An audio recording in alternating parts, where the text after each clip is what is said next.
Have you ever landed at an airport, maybe even in your home state, and the cabbie asks you your religion before you get in the car? Well, actually, this story does come out of my home state, Judge. It's from Minnesota at the Minneapolis-St. Paul International Airport, where a huge majority of the cab drivers there are of the Muslim faith because there's a big Somalian population in Minnesota.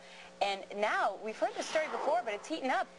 The cabbies there are saying, look, we're not going to carry any passengers who have alcohol with them. That includes a lot of people coming back from Europe who have cartons of wine or Most whatever. people just off a plane have plenty of alcohol in them already. We're not talking about having an open bottle. I mean, these are just, packaged bottles of wine. They're not going to take them as a fare. They're also going to not take people who have dogs with them, even people who are blind who have dogs with them for support. Because what's the beef on dogs? So the saliva, according to Muslims, is dirty. That's exactly right, is unclean.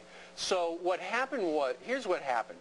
Because 3/4 of the airport taxi drivers are Muslim, a fatwa was issued a while back by the Muslim cleric out there saying you can't take anybody with booze and you can't take anybody with dogs. But now because so many people are being turned down for a ride back into town, it looks as if there's a real good possibility that those taxi drivers who get complained about are going to wind up maybe losing their license for up to 30 days. Well, and there's going to be suspension of their taxi license. And rightly so. So that they encourage them not to do this. And rightly so, because these people receive a license from the government. It's a monopoly that the cab drivers have at the airports. If you arrive at the airport and you don't have or can't afford your own car service, and you don't know what bus to get on, you're really helpless but for the cabbies.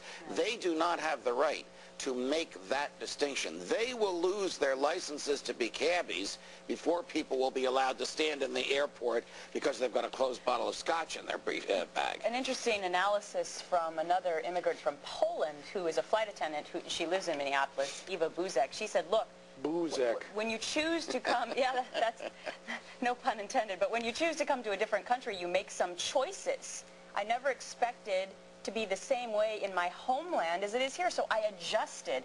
And sorry to say, but when you choose to come to this country, there are new rules and regulations, and in America we don't have the same thoughts about alcohol necessarily as the Muslims. This issue actually reached the Supreme Court of the United States, not involving cabbies, but involving a Native American religion that claimed that peyote was the equivalent of the Blessed Sacrament. And the Supreme Court said, no, whatever your religion is, you still have to obey the law of the land. Exactly. So if you're given a license to pick people up, you got to pick them up. You can't demand to know what's in their suitcases.